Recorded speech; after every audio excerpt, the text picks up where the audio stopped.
Right now at 5:30, history for a California woman who made the punishing swim from the Golden Gate Bridge to the Fairlawns. Yeah, she made the treacherous journey through the freezing cold, shark-infested waters, all without a wetsuit. Yeah, Vern Glenn got a chance to chat with Amy Goopser about her incredible achievement. As Liz says, I mean, she must be part fish. I can't even imagine. Well, you know, we go back a long time, and it was nice that she chose me to grant her first television interview. Now, you've heard of the Marvel character Iron Man. Well, Goopser, as we like to call her, Gooby, is Iron Woman.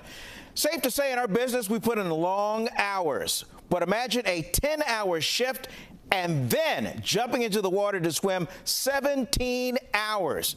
Wait till you get a load or gallon of her story, which was 5 years in the making. Amy, you're my hero. Oh, you see that?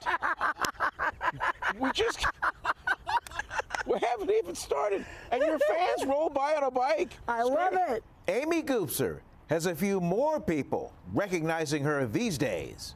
Did this all start off as kind of a joke? Like, hey, I think I could do that. Really? Absolutely. My husband and I joke all the time. When we're out a hike, walking our dogs, and we see the Farallon Islands, I just look at him and I say, you know, I could swim there. And he absolutely, hands down, would agree, kind of laughing. 1, 2, 3. Woo! Nobody was laughing on May 11th when Amy became the first person ever to successfully swim outbound from the Golden Gate Bridge to the Farallon Islands. Do you realize what you've done? You know, it's just sinking in. It's unbelievable. I know it's an incredibly difficult swim, but what's been more incredible is just the outreach and the inspiration that it's achieved and it's doing for people. That's what gives me the greatest pleasure. It took just over 17 hours to complete the 29.7-mile swim. That's a lot of time for self-doubt to creep in. A stupid thought in your head could derail you from achieving your dreams. So I just entertained really silly thoughts to keep myself going. So that was really what I had to do to kind of overcome that. Care to share with us a silly thought? Well, I had a t-shirt designed about the swim, and I thought, well, that will be a waste if I don't finish this. She also remembered what happened to her friend Simon Dominguez when his attempt went unsuccessful. He had a little friendly visitor that required him to get out, and rightfully so. Sammy Shark. Sammy Shark. Yeah. Said, yes. No.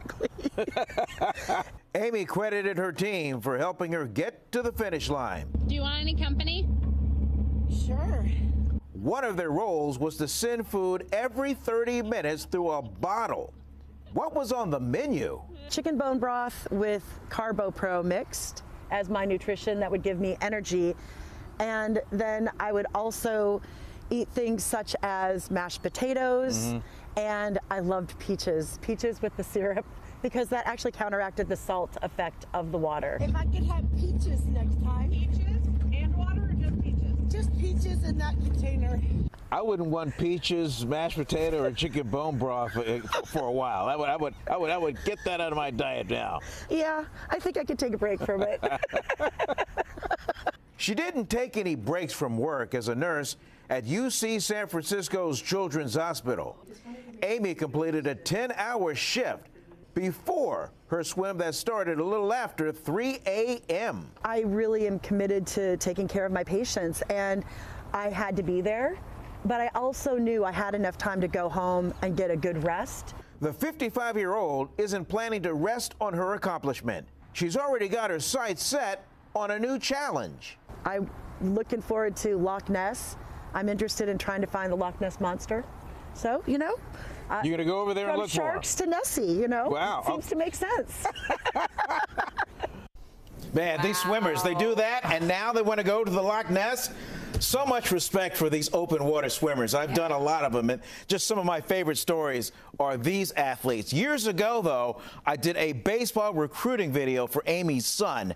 12 years later, our paths have crossed again. Oh, don't you love that? Yeah. Amazing. These athletes, though, have this whole new level of endurance, because it's not just the physical strain it puts, but the mental strain, too. Yeah. It's dark out there. Yeah, you just don't drive up, get out of the car, and then just go in. I mean, yeah, not to mention the fact you have to grease yourself up head to toe to protect your skin in those waters. She doesn't want to wear a wetsuit. No. Well, they're not allowed to wear a wetsuit, right, to make it No, certified? you're not. Yeah, Okay. no. Okay. Oh, interesting. And then Most of these people, Dolphin Club, whatever, no, you bring a wetsuit, they'll look at you funny. Yeah. How big is her crew? Because I know they got to protect her from what, sharks? I mean, there's great whites out there. You needed a chase boat with a crew. You had somebody throwing you that bottle full of food every 30 minutes. You had to get somebody to document that. Sometimes you'll have swimmers to swim with her to kind of escort her. Wow. It takes a village. I'm telling you, it took 5 years of planning and training to get that done. The training must have been brutal. Yeah. Good for her. What a story, Vern.